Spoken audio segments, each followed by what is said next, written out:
Welcome to my video, guys. So if you couldn't tell from my weird getup, this video is about mushrooms. More specifically, it's about psilocybin, the chemical inside the drug known as shrooms, and the 5 biggest myths that exist about them. So I already wrote my essay for this class about the medical uses and studies with psilocybin, so this video isn't really about the potential of psilocybin in the medical field, but I thought it was super important to note that studies have already linked psilocybin to being able to battle depression with impressive efficiency, substance abuse and alcoholism with just as much efficiency, and plenty of more. Still, even when it comes to something like my paper, it's hard to tell truth from lies, potential from facts, and culture from reality. We have all these statements and nuggets of facts that we've heard, but do we believe the DEA or some dude in a weird costume? Answer carefully.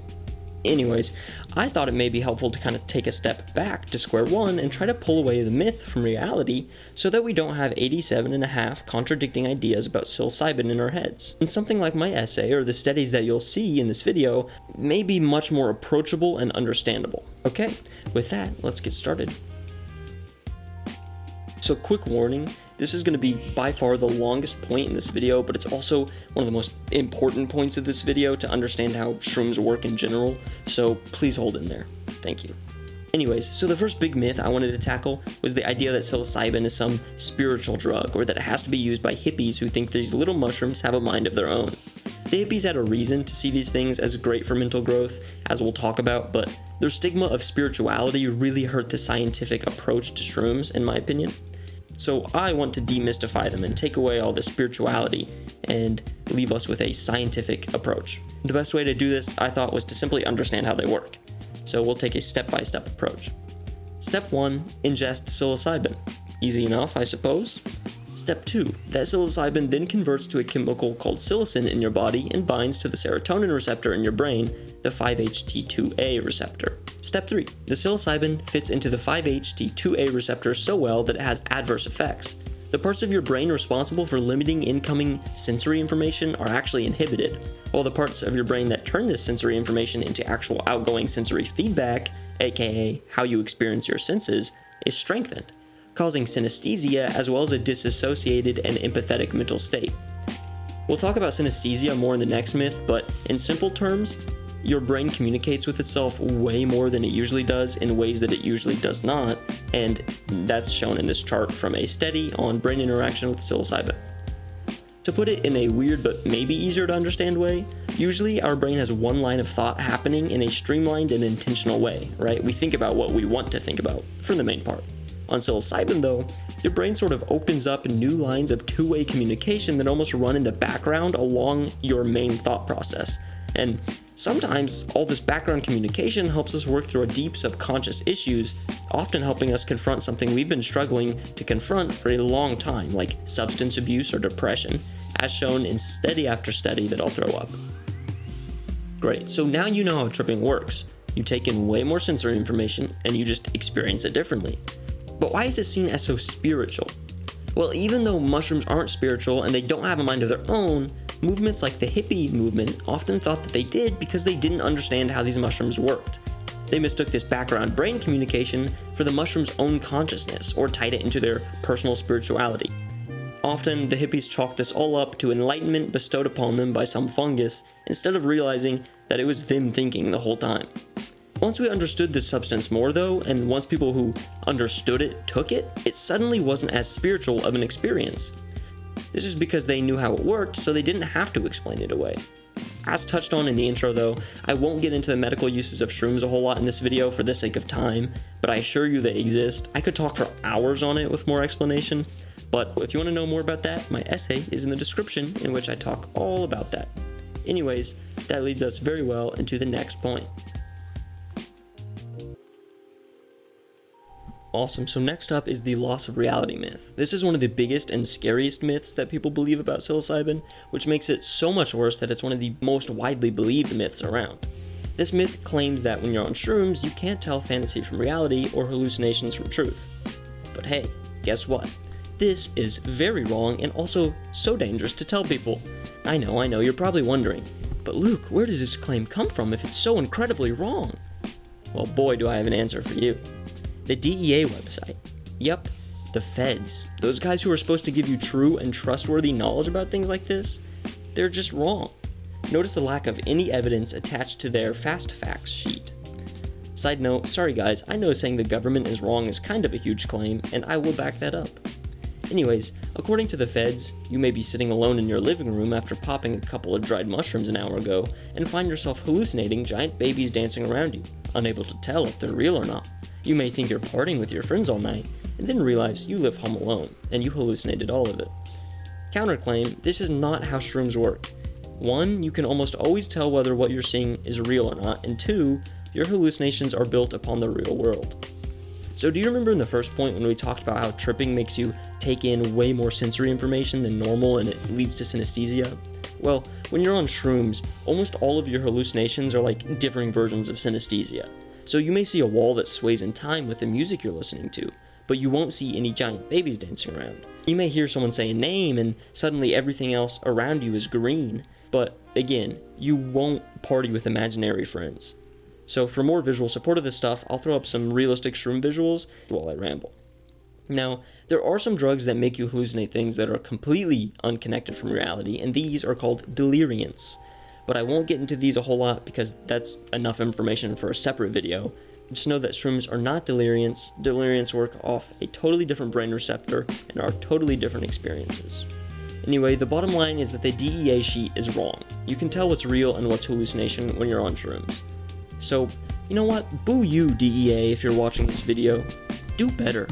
And to be fair, this fast fact sheet was written at a time when research wasn't even allowed under any circumstances, so I don't know how they expect this to be accurate. Something tells me they probably didn't care too much about accuracy though. Anyways, I think we're ready for our next myth. Awesome, so let's talk about myth number 2, which is the abuse potential myth. This myth asserts that shrooms have a very high abuse potential.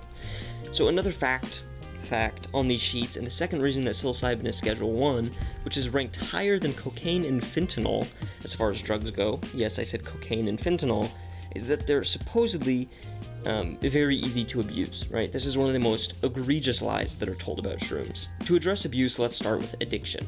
Are mushrooms addictive? No, they're not at all in any way. This is confirmed. Still, something can be abused without addiction occurring, right? So let's look at cannabis, for example. Cannabis could be considered a widely abused drug to some, as lots of people are not addicted to it.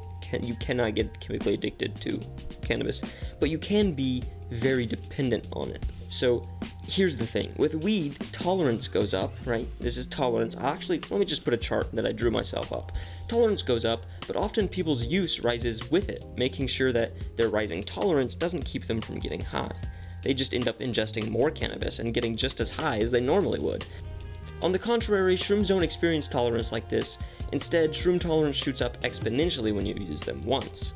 After you trip, there's a period of temporarily raised tolerance that lasts for about 2 weeks to a month, where it's difficult and really almost impossible to trip again unless an exponentially larger amount of shrooms is taken, and it still results in much weaker effects. And what this bell curve in shroom tolerance results in is a substance that is harder to abuse through dependency or addiction than most other substances, used medicinally or not. Here's a study that supports this notion too, and screenshots of their results. So we'll use this study more, but as you can see, this really indicates low rates of abuse, and it really says it should be in Schedule 4 instead of 1. With that, we'll get into myth number 3. There's a widely believed idea that shrooms, since they interact with your brain so much, risk schizophrenia and even insanity with every use. This very clearly put, spoiler, is not true or supported by any reliable studies.